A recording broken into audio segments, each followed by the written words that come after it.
Hi there, and welcome to my weekday podcast. Now, we started to look at the armour of God and what that is, and today I want to think about the next part of the armour, which seems insignificant but absolutely essential: the shoes of the gospel. Imagine if you were fully covered in armour and marching to battle, but you didn't have protective footwear. The enemy would take advantage of this weakness, put thorns or tacks or sharp stones in your path, and once the feet are injured, you can't continue to advance.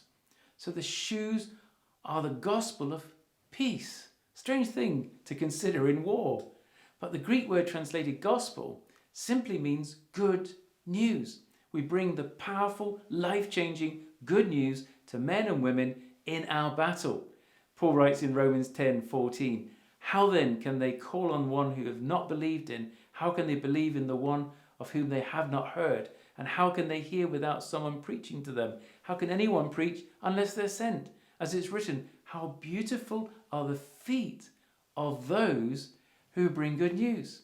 It's the gospel that takes our feet to places where we can do battle for souls.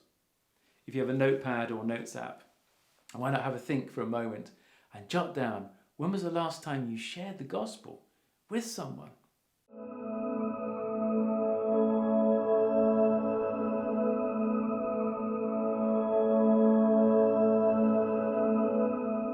I wonder, how did they respond to it? And did you pray before you shared the gospel? If not, try again, but pray beforehand for wisdom and timing and the right words to say.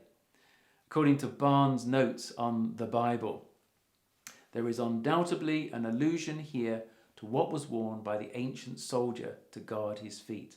The Greek is literally having underbound the feet. That is, having bound on the shoes or sandals or whatever was worn by the ancient soldier. The protection of the feet and the ankles consisted of two parts: the sandals or shoes, which were probably made so as to cover the foot, which were often fitted with nails or armed with spikes to make hold firm in the ground, and the greaves, which were on the legs. And the greaves or boots were made of brass and were most universal use amongst the Greeks and Romans. Now remember what Jesus said in Luke 10:19.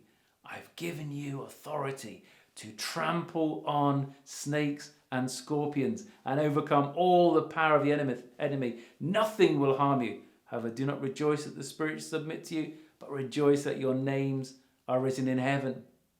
So the thought or question for today is this: are your feet ready to share the gospel today?